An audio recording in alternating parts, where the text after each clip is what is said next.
Hey everyone, welcome to another episode of Over the Bars with Boston Don. Today's guest is a retired World Cup downhill racer with many podium finishes and championships in his career. He is also a knowledgeable and highly regarded commentator for the Crankworx Downhill Series, bike shop and bike park owner in his home country of South Africa. After retiring from competitive downhill racing, he has become a brand ambassador for Scott Sports. Please welcome Andrew Neethling. Hey, Andrew, how you doing?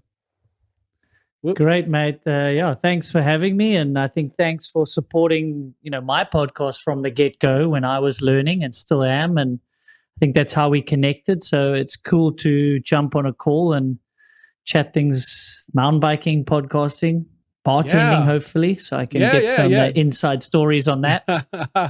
I can definitely share that for sure.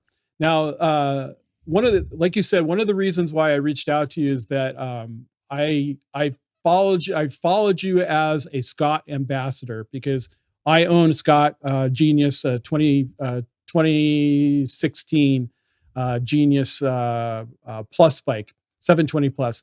And so I was all in as a Scott person. So I followed everybody who was on the team. And so that's why I picked you up. And then when you started doing the podcast, I was like, this guy has a lot of insight to mountain biking, but he kind of brings it down to my level because I'm a Joe and he's a pro. And so it was always really good to listen to his insight to biking. And so you are from South Africa, you got into mountain biking, and it's obvious from your website, from your Instagram posts that you're passionate about the sport. How did that passion come about? Yeah, I think the story's been told a little bit, but the passion, I don't know what comes first. If you're good at something or you're passionate and you do it a lot and you become good, they're quite intertwined, but like a lot of people, their parents often get them into things or expose them. And my late dad, he's actually behind me there in that one of those, I don't know which side, but he's actually the commissaire at the Cape Epic, which is a famous marathon race. Now, he's not with us anymore, but I'll never forget him taking us riding because he fell in love with cycling and then mountain biking when it first came to South Africa. So I think as any youngster, when his dad's out, it's where's he gone? Why is he not home? But he was following this awesome sport of cycling, right? And then when we got a little bit older, we would get taken along on the Sunday afternoon fun rides with him. When mountain biking was so new to South Africa, it was a very foreign sport. And the rest is history. It's just anyone that's fallen in love with mountain biking knows the feeling.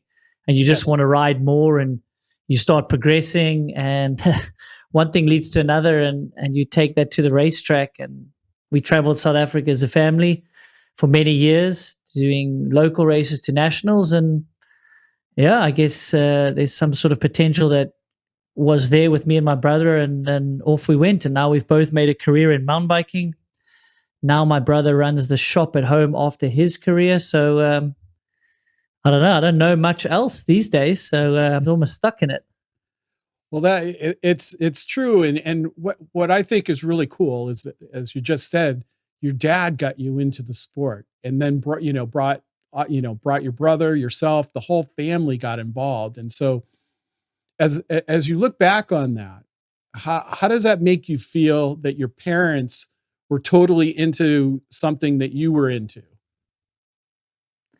Yeah, I just count myself as lucky and blessed to be in an area that you could mountain bike, that we had enough money to get to these races. Maybe some days we didn't have enough money and mortgages on the house happened and who knows how they paid for some of these overseas trips when it started being something we needed to go to. But yeah, to think back, it's an incredible journey and I'm very thankful and lucky that my parents did support us in that manner, whether it's cycling or any sport endeavor or helping your kid get to university. I just take so many lessons from that and I just count myself lucky. Some people, it was a hard time losing my dad who sort of created this opportunity for us in the beginning.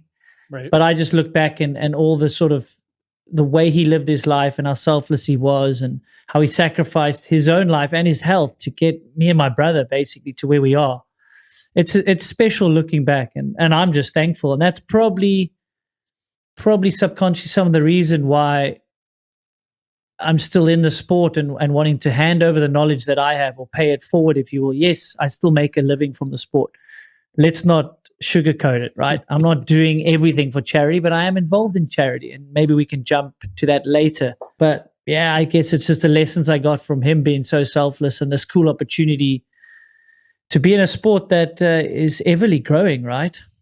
It is. It's amazing how it's taken off from, like, the beginning stages in the 80s out in California. I mean, I used to race bicycle motocross in the 80s, and you could see it. You would hear about them making, cruisers and going downhill. And then it just, it was kind of like a rebel sport.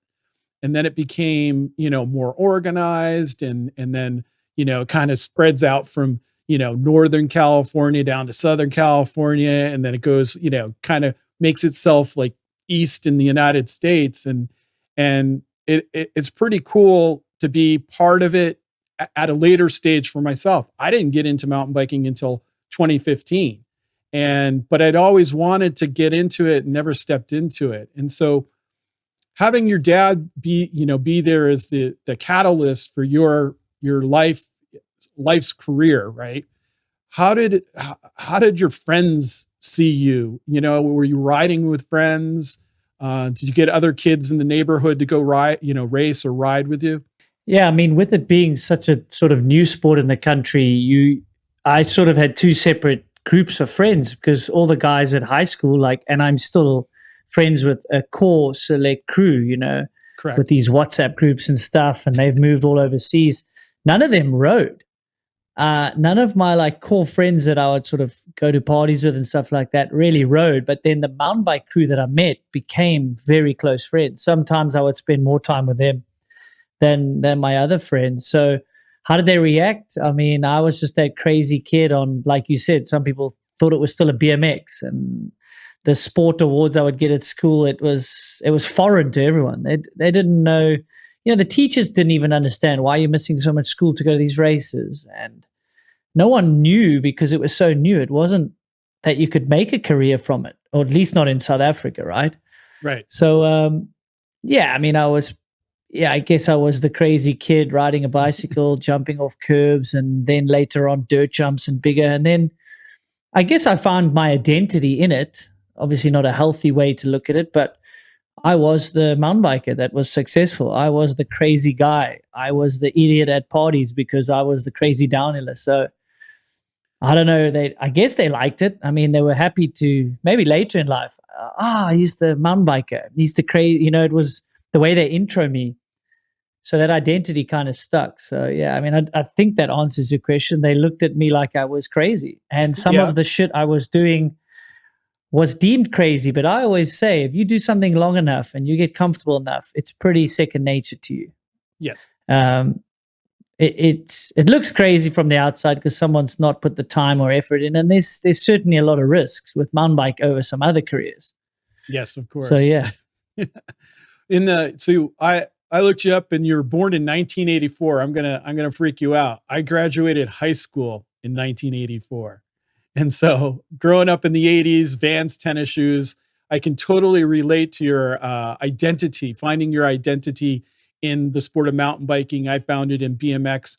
I wanted to go to California and race BMX, but it didn't happen like I dreamed it. So, so when did your racing or when did you start racing? Obviously you were riding local trails with Dad. You were going to the races. When did your dad sign you up for your first race? Yeah, it was probably when I was 12 or 13. My brother was 2 years younger. So he was about 11 or 10. He actually did the first downhill in our family before me. Well, first from the siblings. My dad had pretended to do a downhill on their cross-country bikes, but he was more inclined to the XC side. He said it wasn't the jumping that was the problem, but it was the landing for him. So, yeah, I was probably 13. I think it was on this local hill, which come full circle. I still helped manage and built and funded this trail center bike park that we have on the very hill that I did my first race at, on the very hill that we spent a lot of time riding. So, I mean, I don't know, the stars have just aligned, luckily, and sort of created this scene now. And the bike shop is at the bottom that my brother runs. So, yeah, in life, like things just sort of, if you put the work in and you trust it enough, they come full circle. But to answer your question, around about 13. So in today's comparison, it's pretty late to start racing or mountain bikes. I mean, these kids that are on the Junior World Cups have been like Jackson Goldstone. I mean, that kid could barely walk and he was on a bike, right? Right. So it's pretty crazy. Pretty late to it. Yeah. It's crazy. It's crazy where he's come from, on like a one of those balance bikes to what he's doing now. That evolution of his riding and becoming who he is today. It's pretty insane, and it's all on video because that's what the day and age that we're in. So racing the local races, when did it become like going to nationals and then stepping onto the World Cup stage? Yeah, I mean, in the later teens, we were doing the nationals, all through middle teens as well, doing XC and downhill, and then eventually just wanted to do the downhill, and we're showing results. And I think it kind of was pretty clear when myself as a junior and my brother and one or two other juniors were able to beat the elite guys. And some of these elite guys were going to world champs and going to a World Cup or two, but they didn't have a lot of experience compared to the Europeans and the English and even the Americans, right, with the Norba circuit and things like that. So we didn't quite know if we had the speed or if we were going to make it. But when you're beating guys that are a lot older than you, that have been riding for longer than you, people start taking notice. And they would sort of tell my dad, hey, these kids maybe have a shot at something. We should get them to world champs. And that was the catalyst, is going to world champs as a junior and just seeing the magnitude of the sport, seeing all my idols and all that. I would say it was the year 2000, Sierra Nevada in Spain. It's a trip I'll never forget. First time overseas, first time, like I said, at these races, bumping into the likes. I think Tomac was still there. Was Tomac there? Probably not. But,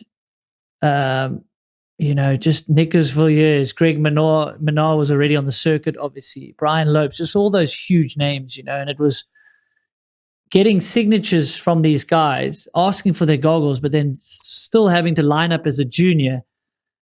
I just was like, this is you can do this as a living. Like, this is what I want to do. And that was the start of it, really. Mind-boggling, right? When you're going around in the pits and you're like looking for autographs. I mean, I totally understand where you came from with that, because I did the same thing. And you're like starstruck, but it gives you the idea, as you said, to maybe I can go somewhere with this. And so your dad, once you got into that spot, your dad was really encouraging of that, going further with it. Oh, yeah, for sure. I mean, even my mom, I don't even know how she dealt with it, but maybe the gray hairs are my fault, or my brothers and I fault. But yeah, super supportive. But it was always put in the work. Don't piss away your talents.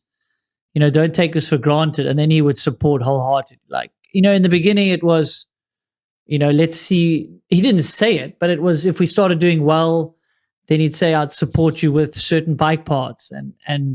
But he needed to see that we were like all in. And then once we were all in, he was all in, which was great. So yeah, I mean, it was, like I said, we did 2 world champs after that. And then I went over to America, and I was still starstruck then, because now I'm meeting, Anne Caroline Chassong, Brian Lopes, like when I say meeting, riding with them through Sven Martin, And then I had to go the next week or two and race against these guys that I was still looking up to. So that was an interesting transition. But you quickly see where you line up, see who's in front of you in the gate, and then start realizing you can beat these guys. And that's a tough transition, I think, to sort of back yourself after being, in awe of them. Yeah, and knowing your place, right? knowing you're placed in that whole scene. It's interesting. Sven was your catalyst into America, huh? He's a character for sure, and he knows his sport. I know he was out in California at some time in the early 2000s. Is that correct? Like Southern California doing skateboarding and then got into the mountain biking. Yeah, I mean, we met Sven and Anke at one of these downhill races back in the day. They had come out because of both their families were actually then based pretty much in my hometown. And he needed a pair of flat pedals or something for Anke. So Sven was barely racing back then, and I'm not sure how many photos he was taking, but Anke was racing. And like I said about my dad, we had this trailer and this toolbox and always had spares. And my dad was so he would help anyone, right? And we sort of got to know them and helped them then. And then he would come back most Decembers or January, Sven and Anke would, and we would start meeting up. And then when I transitioned into Elite, he had kind of, I don't even know if offered or felt obliged to help me out that side. And I stayed with Sven and Anke that first year. So if it wasn't for them, I don't really know where my career would be. Anke feeding me, other than McDonald's or it's Top Ramen, I think, in America. Yeah, 2-minute noodles, we call them. And then those mac and cheese in a box. Kraft macaroni. I mean, that was cheese. my diet. Yeah, exactly. Kraft macaroni. If it wasn't, and a good day was me putting a can of tuna in there. So I had no money. You know, there was not much money going around, and yeah, I so much to them, but it was awesome. You know, riding those trails down in Laguna in Southern California. And yes, I was just a cocky young kid. You know, like confident Sheep in my Hills. riding. Exciting Sheep Hills. Oh, I'd spent many a time there. Yeah, getting to ride all these places I'd seen in the videos or magazines was pretty cool. Those were definitely some of the best years. I mean, I don't take back any of the other years, but those first 2 or 3 years were obviously everything's new. You're meeting everyone, but it was different back then. It was fun. We were just dirt jumping, riding. There wasn't so much structure, gym training, all that, you know, bullshit that has to be done now. Right. Yeah, of course. It's way different. Like you're just hanging out at the beach and then, oh yeah, let's go to those trails over there for sure. I mean, that's the same thing. I wasn't at the time. I moved out to California in 96. And so I was out there for almost 13 years. And I got out, I brought my BMX bikes with me when I moved from Massachusetts to there. And I was into it for a while and then got out of it, but always wanted to get back into riding somehow. And so Southern California, you know, living there, how many years or how much time did you spend in California? Yeah, quite a lot. It was those first few years, so 03, 04, 05. And I think even when I was on Mongoose, I was in Huntington. You were on Mongoose? I didn't realize. Yeah. I did Mongoose for 3 years with EC and John Canepa, my mechanic.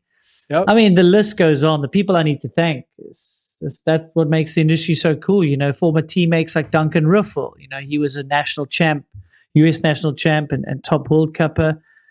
He would just say, "Yeah, man, like you're gonna be over here. Stay at mine." You know, and I was like, "I'll take you up on that offer because I need somewhere to stay."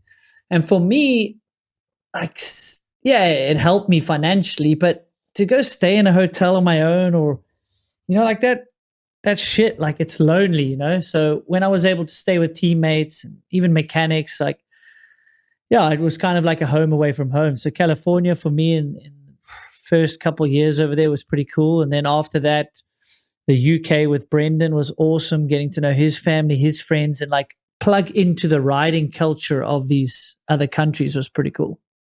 I bet. I am sure that being in those spots upped your riding, right? Riding with those guys every day in those type of trails in Southern California versus riding the trails in the UK.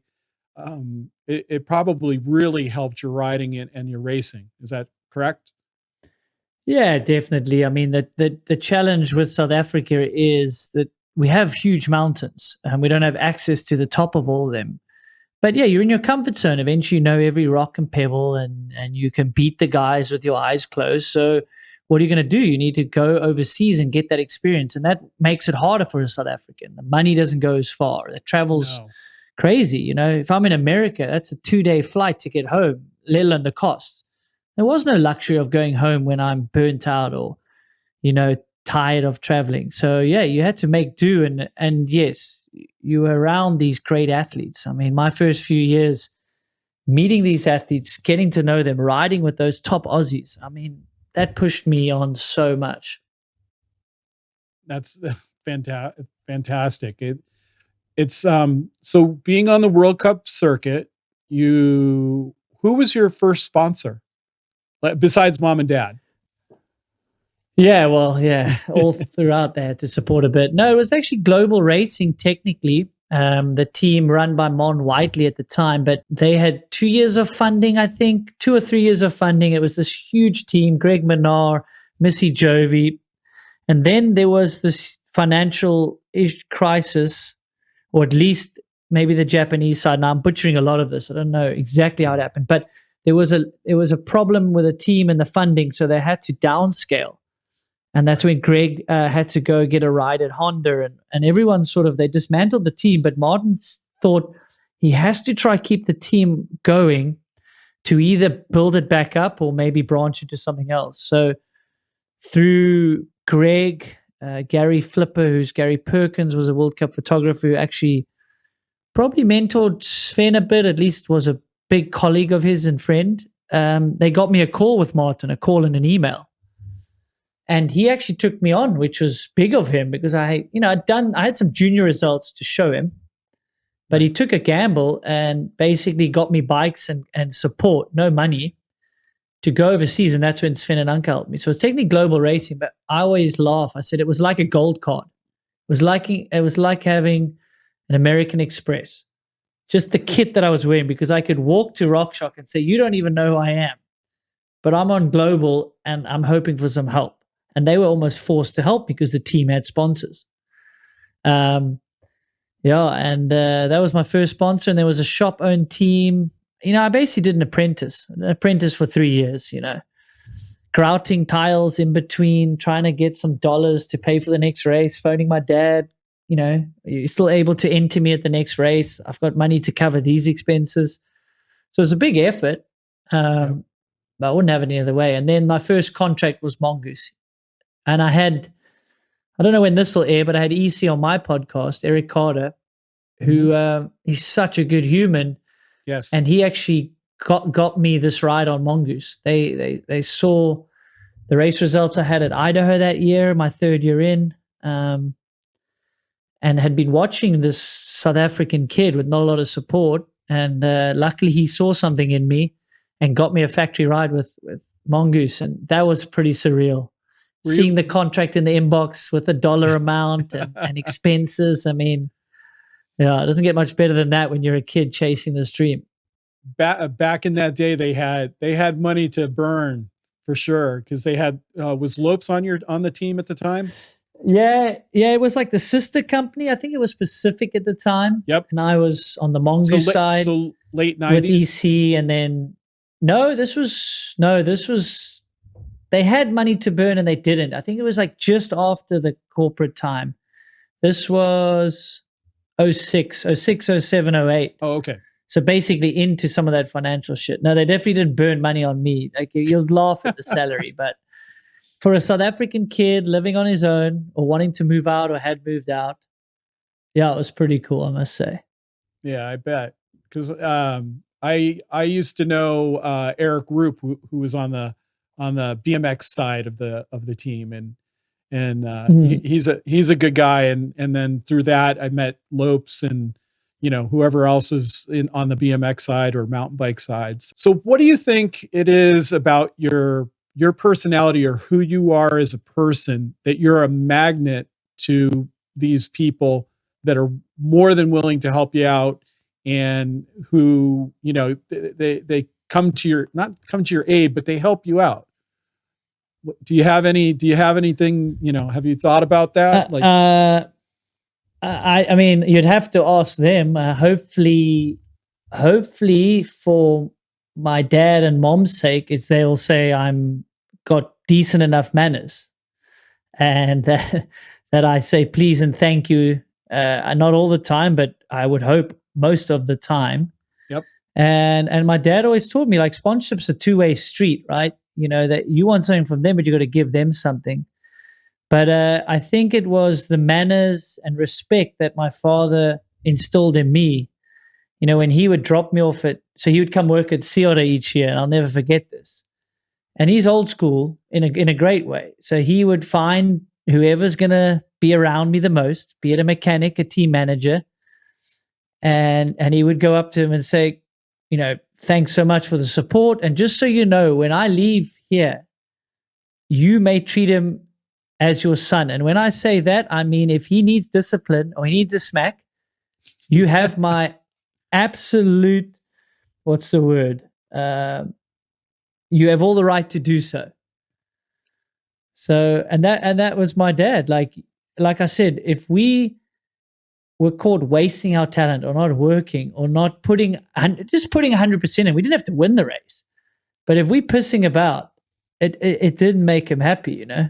Right. I'll never forget him threatening to saw up my bike. So I guess back to your question is, look, we needed the help. I'm a South African kid in a foreign country. Look, same when Masters has spoken about this. I guess I wasn't scared of asking, but I would do my best to thank you with what means I had. And whether that was, I don't know if you remember the great Scott Sharples, who's the Aussie downhiller. You know, I couldn't afford a coach, but I knew I needed a coach if I was going to up this level, right? Right. I said to him, look, I can't afford you, but I mean, I know Oakley helps me. Like, can I get you some stuff from Oakley? They're willing to help out. Or if that means after RockShox serviced my shock, go and thank those guys with some beers. Go and thank those guys with something, you know? So, yeah, I think it's just sort of that sort of manners and stuff that hopefully my parents drilled into me. And I'm not always perfect. I get it wrong. But I think that goes a long way, you know, treat people with respect. You're not owed anything. Certainly and just make sure these people are aware that you appreciate what they did for you, you know? Yeah. So you move on from Mongoose, and so you've had, do you feel like you had a successful career results wise, and how the fans see you? What, at that point? Yes and no. I think now it's easy to talk about it, and I would never do it at the time because of what my dad instilled in me. But Right. that bike was bad. The bike wasn't good enough. So I struggled with inconsistency, and I think I got a lot out of the results considering the bike wasn't good. But I mean, when you're young and you want to get on the world circuit, you know, my expectations weren't too high. But every time you got a result, I wanted and expected more. So I stagnated a little bit on Mongoose for 3 years, and I'm thankful for the support. Right. But I don't think the bike back then was a World Cup podium bike, and that was my next goal during that period. I know that I got a 6, and I got a 10th or 11th, but when the courses were rough and gnarly, it just couldn't handle last it? year when I was less inexperienced, the previous year I wasn't as fit. I was getting better results on certain tracks. So that was tough. And it took me 2 years to figure out. And then I pulled finger that third year, and I don't have regrets. It is what it is. Who cares? When I'm talking to you, does it matter where I got 7 podiums or 3, or, you know, I mean, I don't really know. Right. I mean, maybe it's a cop-out that I didn't get as good results as I wished for, but I don't know. I've hung up my boots now, and if we had to have a beer in the bar, I don't know if that matters as much. I don't think your results matter. I think it's how, like, what you took from it, you know, like the stories. Like here you are talking with me, and you're telling stories about, you know, your career. And I think those memories are more important than the results that you got. Would you agree? Yeah, I would 100% agree. And dealing with the bike, how to deal with it, how to make peace with something I couldn't change probably made me a better rider long term, technically, and probably gave me some nice life lessons. And then eventually I realized I'm either going to make peace with this and these are my results, or I'm really going to step it up somehow and get the bike changed or get on another team. Right. So maybe it's a blessing, because I went from there to Trek World Racing. And at the time, back with Martin Whiteley again, this was a big deal. Yeah. Like, things lined up because of cycles of contracts and which riders were available. But I probably wasn't the highest, how would I say this? For what they were trying to build, I probably wasn't the perfect rider. They probably were looking for someone else with even more results at the time, but that person wasn't available. And I was. And right. I took advantage of that and got the results I was hoping for. So, yeah, I guess, like you say, the stories, and what life lessons you take from it along the way. Yeah. Yeah, of course. I as I've gotten older, I appreciate the memories, the more than, like the nitpicky things that I worried about at the time, that things were happening, for sure. So you went with Martin Whitley. Is that how you pronounce his last name? Yeah, Whiteley. Yeah. Whiteley. Okay. So you were on that team, and then how did it go? Improvement, the bike was better, right? And then your results got better. Yeah, definitely. I mean, we went from a really awesome place. And like I said, my mechanic was awesome. EC was a bit injured through that period. People at the company were great, but change is good often, and we went to a well-oiled program. But with a well-oiled program comes, and salary, I got paid well. Yep. I got a raise, and we were going to wind tunnel testing. I mean, we were going to Really? Waterloo. I mean, this is a place that supported Armstrong back then. They have a hotel to themselves. And with that, and riding under someone like Martin, who'd done Global, Honda, it comes with expectations.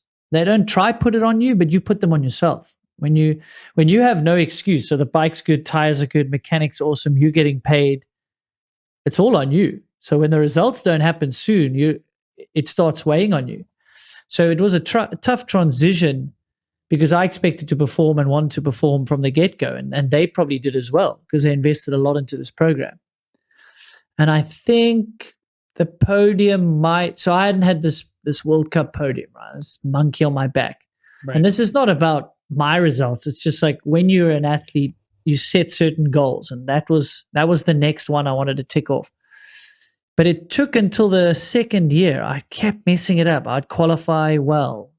And it was building, but I got it in the second year, and it was a big relief. And it was nice to do it under the program that had believed in me. So, that was great, man. It was a 2-year deal. Next person on the team was Aaron Gwynn. So it's pretty understandable that I had to move on, and he went in there, and then he had that crazy run of success. So it's like getting beat by someone in slalom and they go on to win the race. It's like, well, the guy that replaced you literally went on to dominate the scene. But at the same time, it's like there's politics, because I had better results than the teammate that stayed on. And he's an incredible guy. And he was probably a better fit for Aaron Gwynn. And what's important for the team was the team's performance, and Aaron Gwynn winning those titles probably. So it's an interesting thing. Like, I performed as well as I could, did what I needed to under contract, but you don't always get renewed, and you got to make peace with that. That must be really hard to get that call, or do they call you or talk to you after, after the season, or are they sending you an email and saying, Andrew, we don't need you in 2023? Yeah, no, I mean, mostly it can be both. I do think it was a phone call, which is not a nice phone call for anyone to have. I think luckily they did it early. Luckily they did it it's just part of the game. But when you're in the middle of it, it's easy for me to say, no, you just deal with it. But I mean, then you go into the off season scrambling, right? Like you don't have a ride. And you're coming off your best year to date on the World Cup circuit. So imagine that. It's not like you had a shitty year or you were injured. It was like, oh, but I just had my best result, my best overall, and now I don't have a ride. And that's what people don't see or understand in mountain biking, pro sports. Hey, and it happens in corporate, happens in life. You've been through some hard times through COVID. These are things outside of your control. But it's all, if you just accept it, control what you can control, good things come. And I landed on Giant and worked with some amazing people there for 4 years. But then the same thing happened at the end of Giant. Marketing decisions change. I came off a little bit of an injury, but I technically had the best speed and results early in that year than I'd ever had. But I was 30, so maybe they thought I was getting old. Maybe I pissed someone off. I mean, you'll never quite know. And I didn't get renewed after 4 years. And I signed with Giant because they were known to be very loyal and keep athletes for a long time. And that was one of the reasons I made the decision. Right. So these things happen. It's cool looking back. And that was shitty. They told me early. What's early? About at the last race, which is not great, but at least it's early in the off season. Yeah, that's September. So September. But sometimes these new teams have made a decision by then. So it's tough because you can't negotiate in June if you still think you're going to pull some results out the hat. And sometimes you don't want to know, so they maybe don't want to tell you because they don't want you to overthink the last few races. You don't have a ride. So it's a super fine line. You either want to know like maybe super early, hey, marketing's going a different direction. We're not going to keep you, but we're going to give you the best support possible so that you can get another ride. That's one way to do it. Or you wait till just after the season, which is the other way. Or you start negotiating and then you get told in like November, December, sometimes someone higher up makes a decision and it comes crashing down the chain of command and you only get told late. That's the worst possible thing. And I've had that as well. And I'm no special snowflake. Like this is happening all the time. But there's some inside info into sports, which I'm sure, the listeners like that part, don't they? The shit they don't know about or that gets kept off the record. Kind of like Katie Winton when she lost her ride, and she had to do, not this year, but last year she had to do her own program because she lost her ride too late in the season. And that's got to be devastating for a rider for sure. Not knowing what's going on the next season. Yeah, it's super shitty. It's just part of the game. You get used to it, I guess. It's easy now.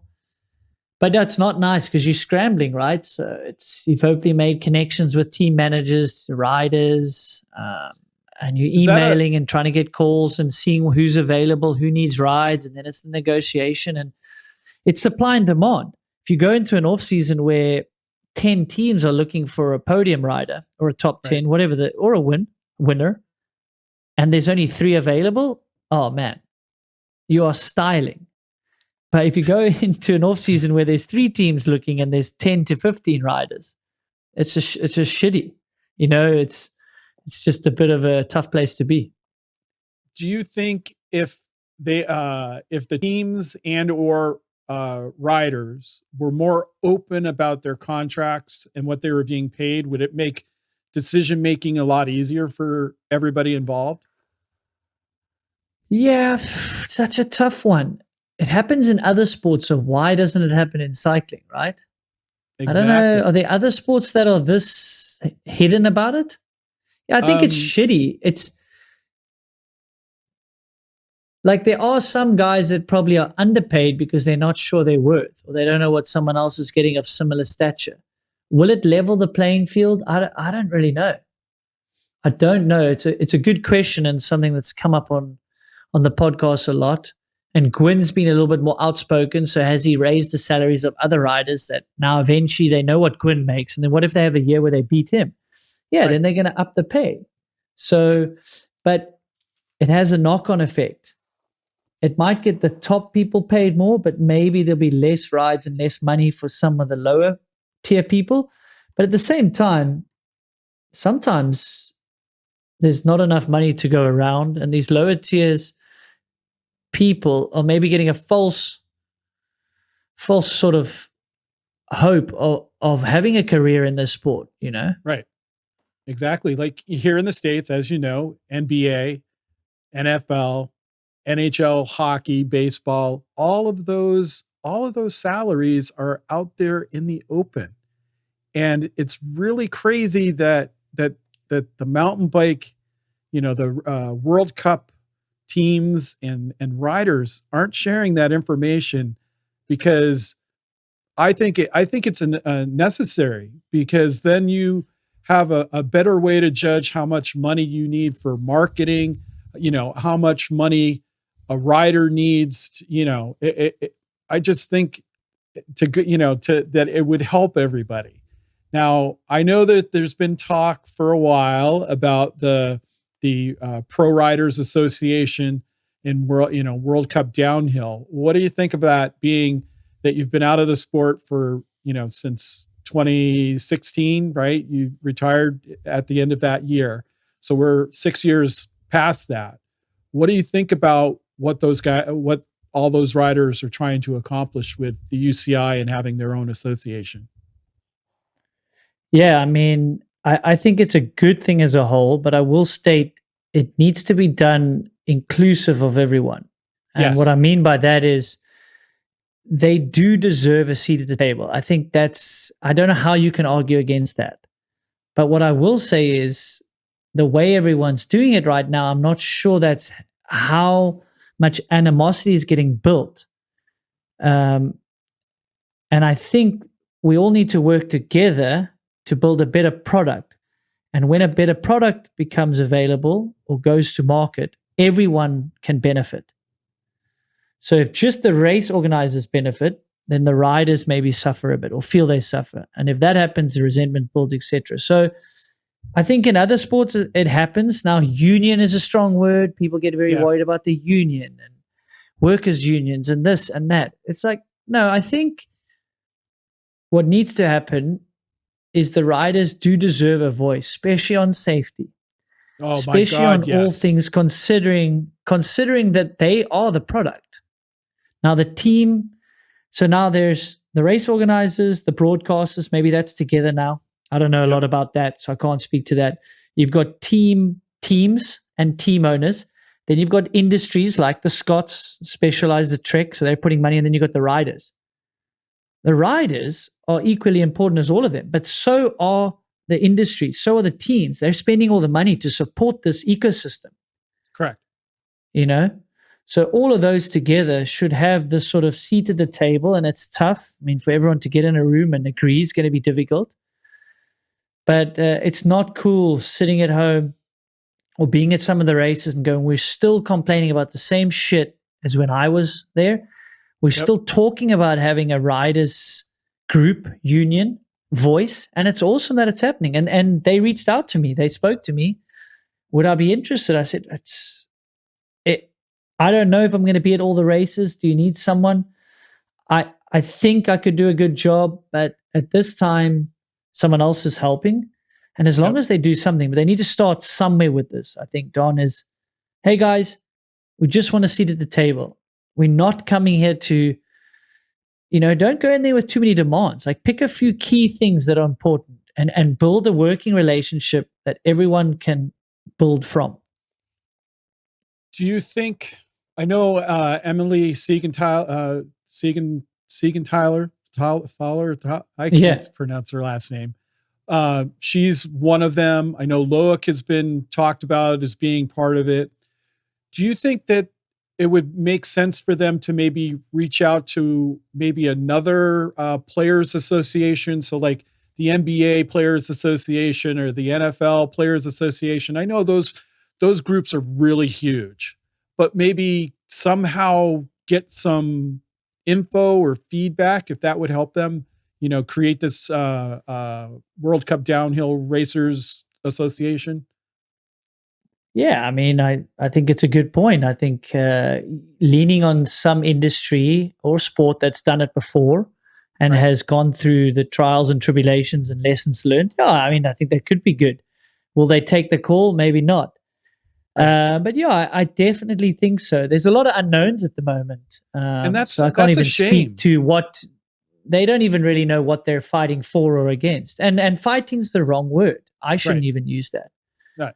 The thing is, this with Emily is great as long as it's a person with experience that can articulate and speak for a group, and you've also got to look at it very objectively. Even if the riders are pushing something, you've got to be able to say that's very well and good, but if you push for these few things might happen. So just be careful. Do we really want to fight? Like the voice will go to bat. You work for the union, right? But you need that sort of agent mindset of like, we've been here before. If you push for that, this might happen. Why not push for this? But yes, to answer your question, yeah, that would be great. I'm super interested. I think the Surf League has one. I'm sure these other ones have one. Yeah, it's super interesting times.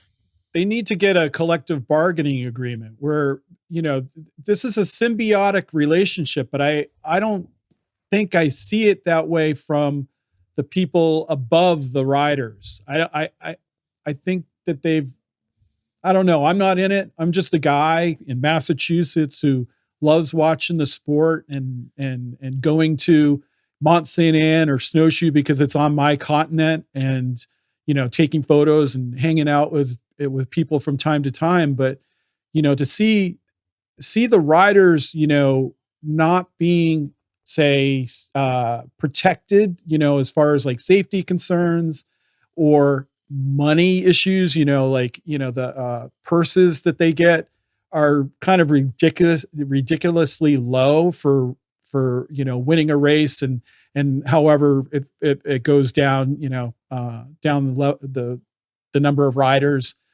they need to work on that. But the thing is, they need it to be a symbiotic relationship. So how do you make that happen? Yeah, I mean, it's always been a salary-based sport, right? Same as road cycling. It's a salary-based sport. You ride for these factory teams. So prize money's never really been something that you can derive an income from. Right. But it's a bonus. For a sport, but it's a bonus, right? But if we just riff on that, is it not a disservice to the industry, from organizers to broadcast to, because if people hear how much the winner of a World Cup downhill makes, how do you take our sport seriously if you could barely fly to the race, stay in a hotel and eat for the week, let alone a mechanic and all the other stuff that goes with that? I see this is happening in Supercross, right? There's this World Supercross, so I'm following that a little bit, and I'm following golf as well. Like, it's obviously a hugely different industry. But that money that's getting spoken about, you kind of got to take some of these leagues or new leagues seriously when you hear what they're paying these players. Right. And they're looking after caddies, right? So they're looking at the whole thing. So maybe on your point, just off the top of my head, like it's principle that maybe we should pay more, but hey, this could help everyone. If we say we need to up the prize money somewhere, let's make ourselves look serious. Like the winner of Slopestyle gets 25 grand or whatever. It's fucking right, 25 grand. This dude risked his life and limb. Right. Red Bull Rampage as well. But like you said, everyone needs to work together. Because there's red tape. Athletes look at things just from their side, their safety, their pocket. And we got to look at it from the race organizer. We got to look at it from UCI. We got to look at it from all the people actually funding this industry. And that's the bike brands. They're putting a shit ton of money into the sport. What do they want? What do they need out of it? So they should get themselves into a conference room, all of them together, and just duke it out and see who wins, like WWE wrestling. I'll pay for a ticket. I'll pay for a ticket to be a fly on the wall. I can't imagine what that would be like. When I was following BMX in the 90s, I mean, they had $5,000 purses, first place, and then, you listen to Bernard Kerr when he's at Snowshoe and he got second place and he got what, $1,200 or something ridiculous, and then Jenna got like $200 or something for third place for the juniors or something. As a fan, you're like, what the fuck is going on? It's like these guys, you should be getting more money when you're risking your life coming down a hill, going through rock gardens at 40 miles an hour, or 30 miles an hour, whatever it is. Yeah. So what do you think if I tell you when I was on Giant, I would have got $9,000 bonus for second? What does that make you think? And if I add up all my bonuses from all my sponsors, make $15,000. That's the story. That's the story that's not being told. Is these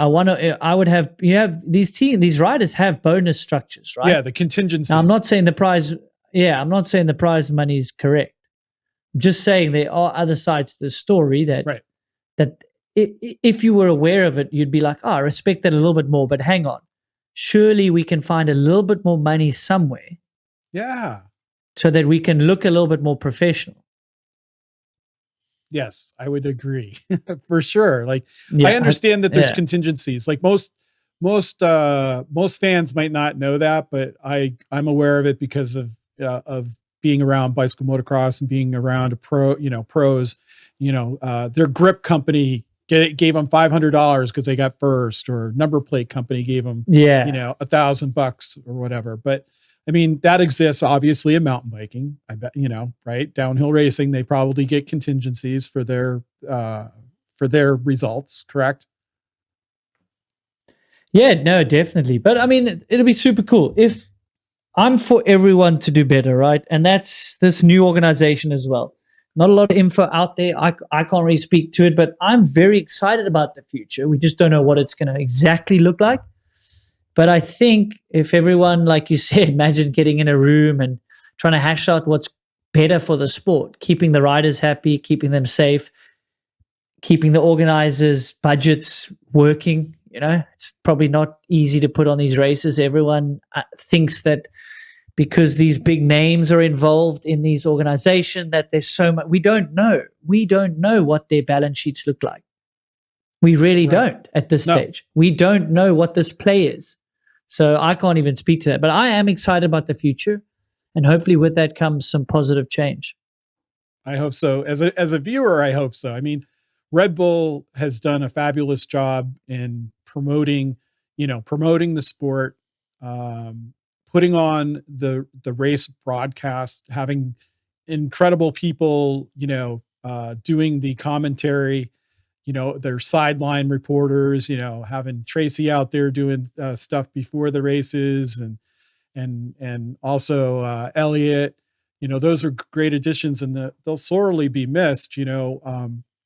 I just think it's a mistake that Discovery and/or what is it? What's the new? It's UCI / maybe ESO, ESO, yeah. So, I think it's a mistake that they're not forthcoming with what's to be happening. They signed the contract, 6 months ago or so? They should have, I don't know. I'm not in a position. I'm just a guy who loves racing and loves watching it. I'd like to know if I'm going to have to pay for those races next year. I'm in the same boat, man. I'm just a fan, and I know I'm heavily involved in the industry, and I just want everyone to be portrayed in the light that they deserve, from riders, when I do the commentary, to the research on all them, to these organizations as well. It's tough when we don't have the information. So I can't really speak to any of it. I know everything will be the Chinese whispers are hilarious, and it happens in every industry, and it happens in everything out there in life, I know you can't speak to it because you're in it. It's like it's tough. But I just want what's best for the sport, the riders, especially the riders' safety. That's the biggest concern for me as a viewer is making sure the riders are safe and not getting injured, because that's scary, man. Definitely. And that's, I don't pick upon anyone in the past, but I do hope that that's where things can maybe get even better. Chris Ball comes from a technical delegate position before at UC. I've worked with him personally. Okay. And he's a former rider himself and incredible at that. So I think the good thing is we've got someone, well, we'll soon see, but we've got someone, I mean, imagine Discovery or whoever the company is placed one of the execs from another industry in this position. Oh my God, that would be ridiculous. Before everyone bitches and moans, just imagine that was one of the options. Right. So, yeah. Right. Exactly. I don't know. I guess we'll all watch the space, but I think we've got someone within reason that has so much experience and hopefully, the future's bright. That was probably the best thing you could say. It's like taking, a money manager and putting him into a bartending spot. The guy's he's not going to know what to do behind the bar, but you got to make sure you have the right person behind the bar to take care of things, so that you don't have drinks. What is a good bartender? What does it take to be a good bartender? I think it's like a personality. Professional bartender. Personality. Yeah? I really do. Like what makes you go to your local pub? Right? You go to the pub because I guess the vibe, I guess. Yeah, how they make you feel. Yeah. It's definitely personality, and then being able to actually produce a drink that you like, and so you hire people in the service industry. Well, you should be hiring people that know how to do the job, but it's basically personality, because I was known to have a lot of regulars. And that's based on how I treated people, and it made them want to come back in and hear my stories or, share their stories with me. So that's the big thing. And then being fast, being able to take care of the guests that are part of the bar, and then all the other servers, their drinks to the tables. And do you dish out free shots, like depending on your regulars and stuff, get them a bit oiled up so they spend more? Is that a tactic?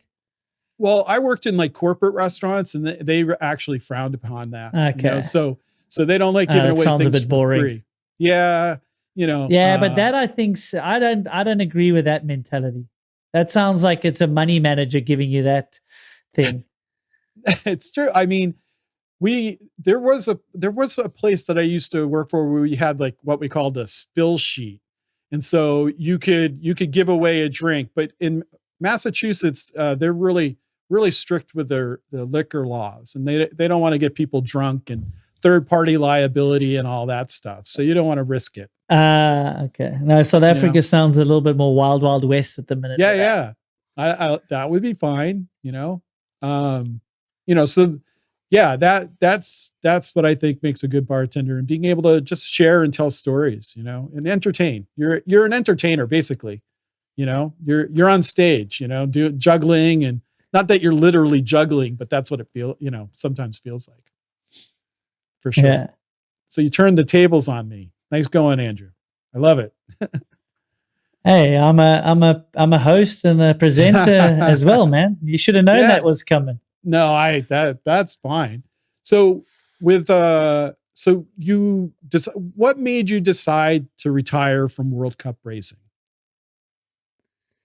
It's not the shortest answer, but the easiest ways to describe it is, I guess, the deeper level, that identity thing. I later in my racing career realized, like, I was associating my identity with results and riding, and the ego. This book, The Ego is the Enemy, I couldn't recommend it enough, by Ryan Holiday. I was quite a avid reader and stuff, and podcaster and stuff when I was on the circuit. And I'll get to the actual, fascinating book. So I kind of realized, like, why am I doing this and what am I getting from it? But also the biggest thing I realized, eventually it will end. I mean, unless you're Greg Minnaar, you ain't doing this forever. And even Greg Minnaar, unbelievable. Yeah, and even Greg Minnaar is not going to do it forever. He's going to get close, clearly, but he is such an outlier. He's the Tom Brady of mountain biking.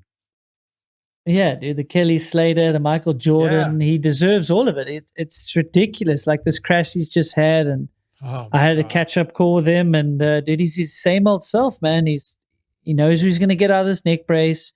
He knows the timing of his training and off-season, and when he sets his mind to something, I hope he's going to be all healthy, and I almost feel like he'll come back stronger with something to prove. Like he needs, the older he gets, he needs that sort of shit to prove. And you remember Jordan, he would make these rivalries out of his opponents just to get some motivation, because you need that motivation to stick at the sport and to stick at any sport. And that was it.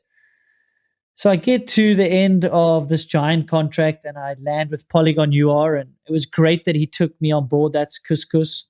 And I was with Tracey Hannah and Mick. My brother was the mechanic. Fuck, but those 2 years didn't go well. I started good and injuries, and long story short, bit burnt out. I was pretty burnt out on the sport and travel. It's been 14 years away from home for 6 months at a time. And I thought, I just need to get a ride, even if it's not a good salary, and I want to go out on my terms. I want to go home in between races. I want to give this a good go, because I still had the speed, which was the annoying thing. And I was like, if I'm on the right team and the right bike, I know I can go out on my terms. Right. And as life will have it, it doesn't always work like that. Did you injure your knee? No, I broke 2 bones in my hand.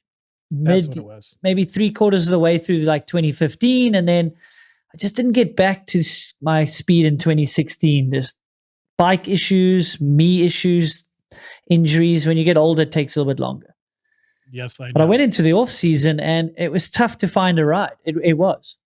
So it was kind of like the universe just hinting, okay, you could also have to pack this in. And then I sent out some proposals because I had these ideas for like riding in my career after racing. And one of them was with Polygon UR, and it sounded like we were going to go racing.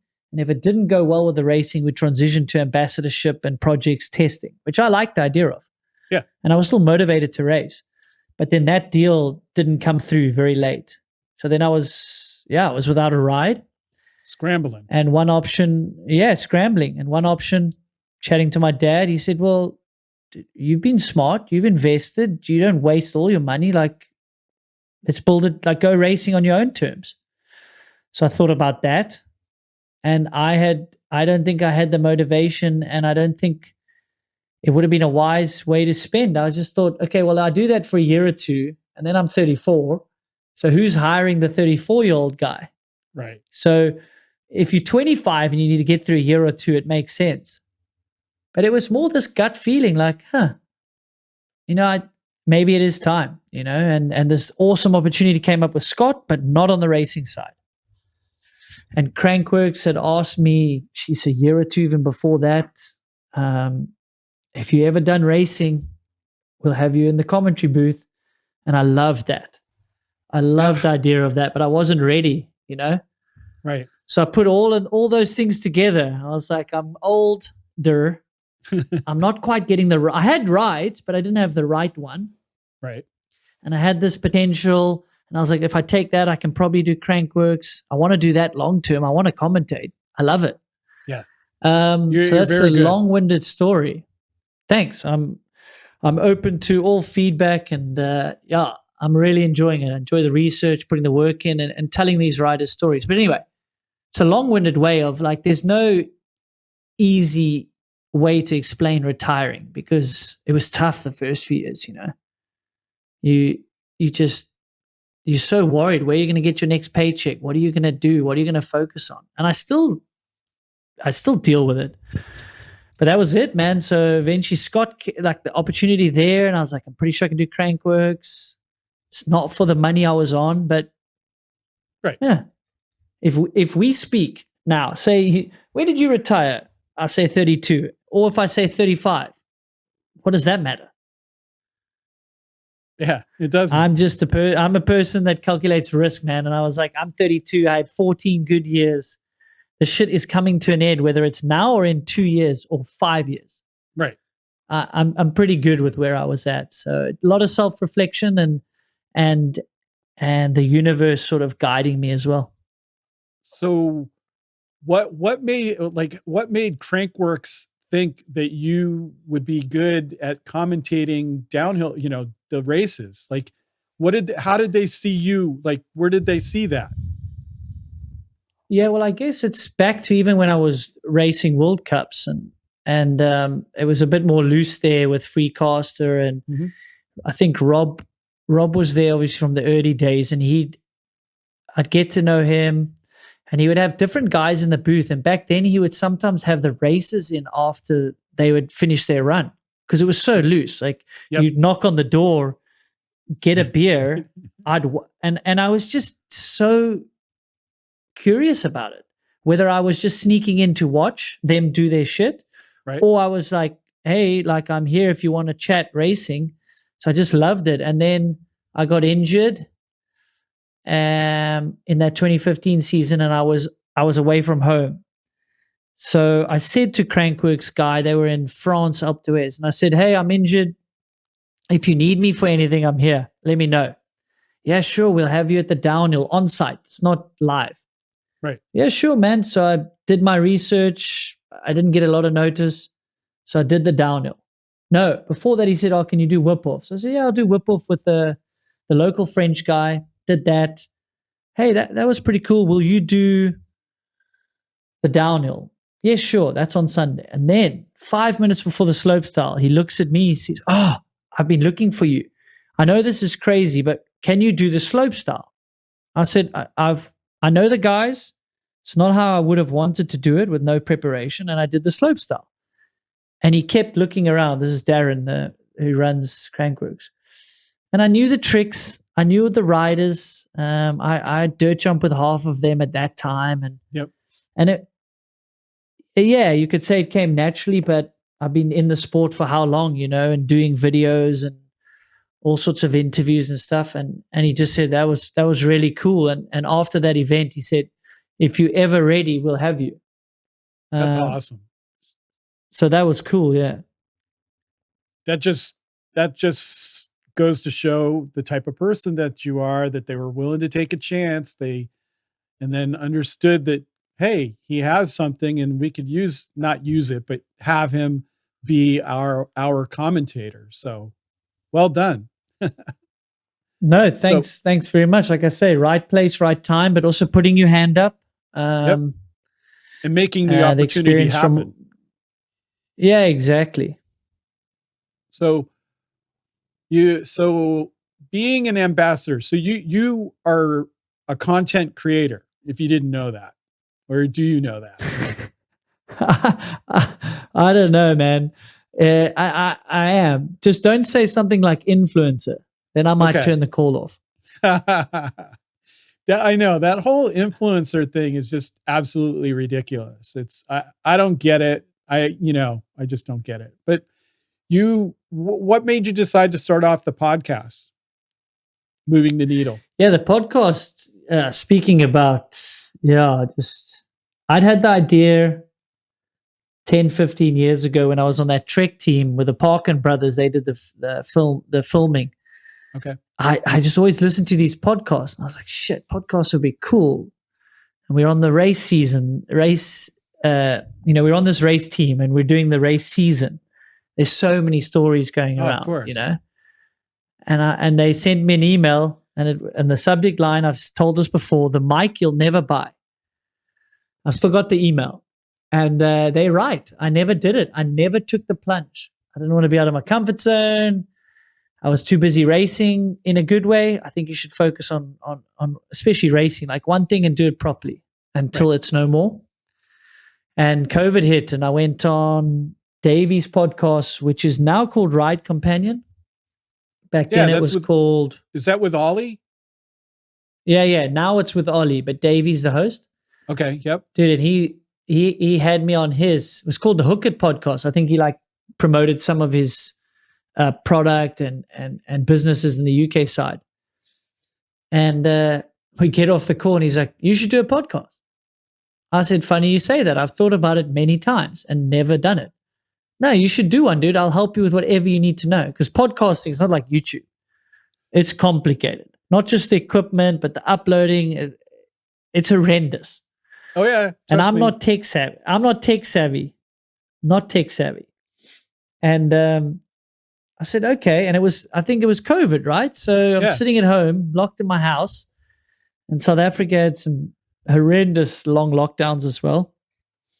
And I was like, shit. Okay, well, if it's not now, it's probably never. And what's the worst thing that can happen? I stopped doing it, and I just deep dived it. And Davey was instrumental, helped me with the hosting platform, the editing, and off I went. I was off to the races like I was young again, learning by doing. I couldn't recommend it more. And yeah, there it is. I totally understand, because when everything hit the fan in March of 2020, I was like, I had an idea to have a YouTube channel. I wanted to go, we all know those point of view videos that we see on YouTube. And I was like, I'd like to do that, but I'd also like to interview the people that I ride with. And I had that idea prior to COVID, and needing to kind of like pivot in life. I was like, oh, well, maybe I could interview them over the internet. I might not be able to ride with them, but at least I could do it. And I put it off for so long. But I collected gear. I invested in myself, got a new computer, cameras. I got, everything that I would need to be able to do a live stream and or record, interviews. And it wasn't until this year where I felt confident enough to actually do it. And it's been great. I love it. And, I don't have many episodes out. You're my fourth one. So yay. But I nice. Totally get, I'm honored. Yeah. I totally get like wanting to jump in and just learning as much as you can about it. And you've done a great job with it for being a newbie, so I hope you understand that you're good. No, I appreciate that. And I just committed, I'd done enough podcasting and books about it, and kind of committed to the first number of episodes. And from then, like, if I affect one person's life, or he gets more joy out of riding, or he learns something, even one per episode, or one, like, that's good enough for me. And the response has been overwhelming. It's so nice of people to reach out like you, because it goes a long way. Like, podcasting is tough, because you put out this content, you can look at the downloads, that's cool, but what is that really servicing? And I listen to so much stuff, and I do review as much as I can, but I don't normally message the guys. So they'd be getting all these messages.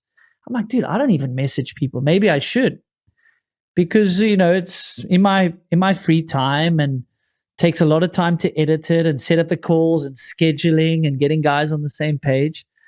But the response has been cool, and I don't know. I mean, I like to have some good conversations, meet new people, and it was an excuse for me to reconnect with a lot of riders I wasn't seeing anymore, like the Nathan Rennies, like the Eric Carter.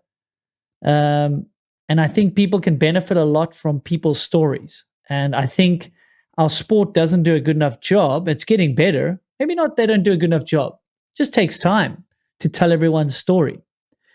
But even a 10-minute YouTube video doesn't give you as much context to someone's life as a 2-hour conversation or an hour. So that's that. Yeah, it's kind of a selfish excuse to catch up with old buddies, and hopefully people get a bit more inspired to ride, or they learn something about the bikes. And then I love racing, right? So it's pretty hard not to turn on the TV and watch the racing, whether I'm commentating it or not.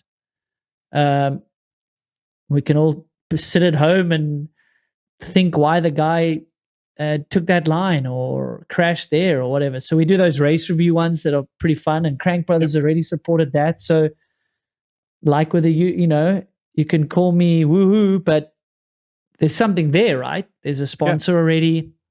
There's feedback. It's kind of like when I retired.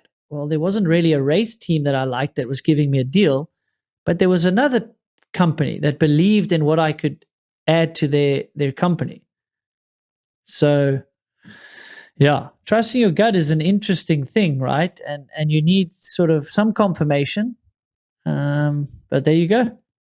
Yeah, it's you have to trust your gut. And for a long time I didn't do it. So now I'm actually, stepping out and contacting people and trying to get, my my interviewees, and so far, I'm doing okay, I guess. I want more.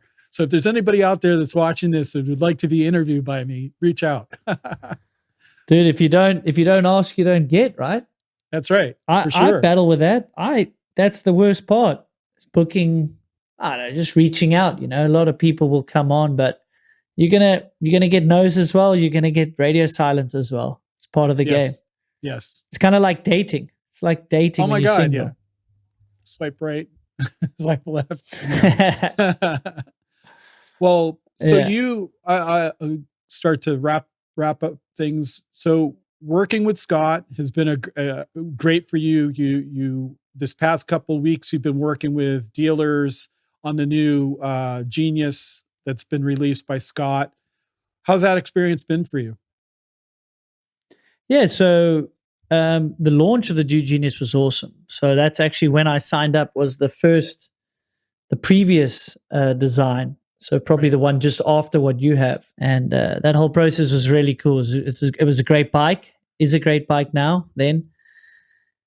And it was cool to meet the company, and they're doing some great stuff. They've really worked on the brand image. The bikes are awesome. Obviously, Brendan was there already, so it was going over to someone that I knew, doing video projects with him, and then launching the new bike it's cool. Being part of a company with that much passion and to put the technology it into a bike. It's tough to make gains, I think, at the moment with bikes. Right, we are so far along. It's awesome. And to see these guys work and passion, to see this bike come to life, because I've met these engineers now and the marketing guys and the podcast you mentioned.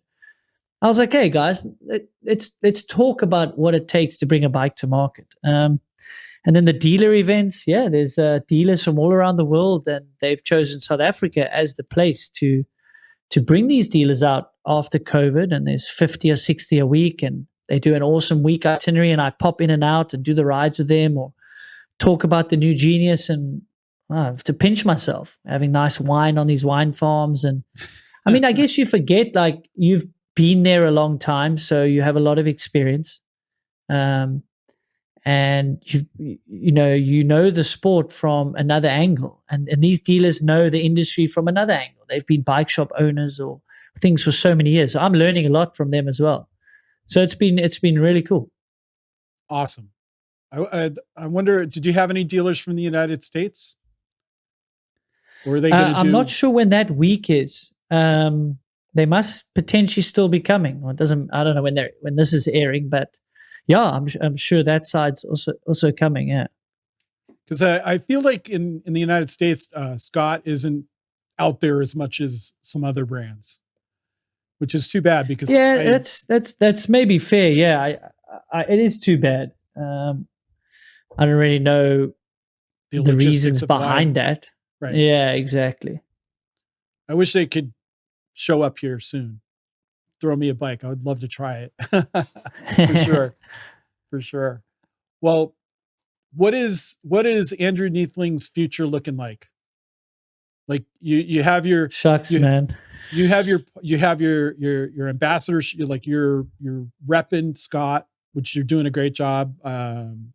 With that, you do Instagram postings, of riding. You've made videos with Brendan Fairclough. You're going to be announcing for Crankworks. Like what do you got going on in the future? Yeah, I mean, more of the same really at this point in time, because it's working. Yes. The brands are still engaging, and we've got some awesome trips and content planned, and to inspire the next generation and sort of pass on the baton in the sport. But I just want to promote the sport. I want more people mountain biking. I think e-bikes are going to be a big thing in the future, and I got my hand up for that. I ride all the bikes, man. Why not? So commentary, whoever it's for, I'm not really sure at this point. I'm open. I really love that part. Is it going to be a part of my life in the future? I don't really know. I have a big passion and drive to do so. Mm-hmm. And I think the sport can be shone in an even bigger light than it is now. Think F1, think Supercross. these riders are starting to earn more. They are very respected by other industries, and I think we can make this thing go even more global than it is now. Yeah. Yeah. Like, so what's your feeling on, like, we have North America, we have Europe, and then I guess, it needs to be like in other places. What would be like your dream spot for a World Cup? Well, Japan, because I've always wanted to visit Japan, and I hopefully will go there with one of my awesome supporters and sponsors. But I think going back to Japan would be cool. I think we need to race in America more because the industry is still there. There's a big industry there. We should go as many places as we can within reason for the budget. But South America is a very big market. I've been to some of the street races down there. Whether it needs to be a safe version of a street race for World Cup riders, I don't know. I mean, the sky's the limit if you're open to it. Bernard Kerr, that crash that he had at the one that was in, I don't even know. I don't know where it was. Chile one, probably. Yes. Valparaiso. I've been to that one. I'll send you a video of me almost dying there as well. So yeah, those things they don't come without risk, but maybe there's some version that's safer. Yeah, but maybe we just race in some of these countries that are nearby, some of these big cities that bring these crowds, take the sport to the masses. But I think we need more races in America. I think we need more races in general. Hopefully 10 to 12 is a good number. You think 12 is a good number? I think 10 is a minimum. Okay. Can the industry support 12? I don't know. I don't sit at these tables. I can't say, but I think there's no reason we can't do 10. And one of the examples I'll give is these double headers at one venue. Yeah. The teams are already there. The organizers have already spent the money. Yep. And we just need to build a schedule that the riders are happy with. But, think about racing on a Wednesday, midweek. It's exciting for us at home or go to the local pub. Let's watch some racing midweek. Have a race day Thursday, practice Friday, quali Saturday, race Sunday. Boom. We got 2 races. And then the next week is obviously off or a single if you are in an area. But I think we can get more races, man. I like it. I was at Snowshoe last year, so I totally get that. What was that like? Did you watch both? I did. I got there. I was supposed to be there on the Saturday before everything started and issues leaving here. But I got down there on Tuesday. So they were in practice that day. Then they had qualies on Wednesday. And I think the race was Thursday, I think. And it worked out well. And then we had the race on Saturday. Because I did. Yeah. It was, for me as a person being there, it was a lot of fun to have the qualies and then another quali and then, all the 2 different races.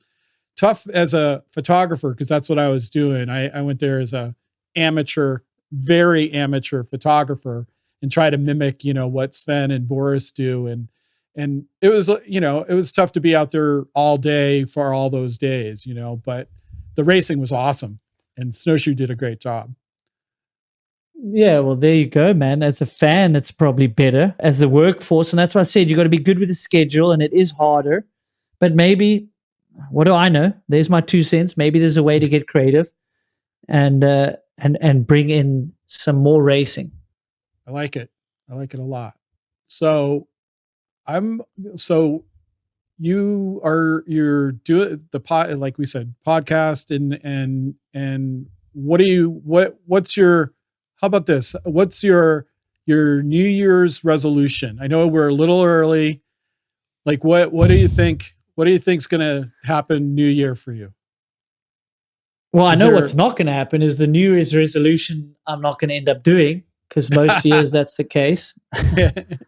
I haven't been able to instill enough quietness, whether that's with yoga, whether that's meditation, for lack of a better term. But it might need to be the year of actually realizing I need to slow down as well. So more of what I'm doing, but smarter, and find some sort of balance, and some quiet time in between the craziness these days with social media and phones. And yeah, man, I don't know, I'm highly driven, so I want my bike shop to do better. I want the trail. I don't know. I can't say no to things. So that would be good as well. And I'm growing up, getting older. Family's probably going to start happening pretty soon. So Oh, I'm really? going to be slapped in the face and see reality properly. So there you go. Well, that's good. Well, thank you, Andrew, for taking part in this torture of my interviewing you. I really appreciate it. It's been a lot of fun, and I hope the best for you, in the future. And it's been, I don't know, it's been fun. So thank you very much. No, man, don't be too hard on yourself. I'm still nervous when I interview all these guys I even know, but I think it's awesome, and hopefully you can commit to many more of these and give the take of what is it? Over the Bars, Don? Yeah, Over the Bars with Boston Don. With Boston Don. I mean, there you have it. You got something fun. You can bring that sort of side to it. So thanks so much for your time, and yeah, chat soon. All right. Well, thank you very much. That's my interview with Andrew Neethling, and it was so much fun. He brought a lot of knowledge of racing and the sport. We talked about the upcoming season and what he's doing with his podcast. So if you liked the video, hit like, definitely subscribe. And if there's anybody out there that's interested in participating in what I call the torture of Over the Bars with Boston Don, please hit me up. So thank you very much.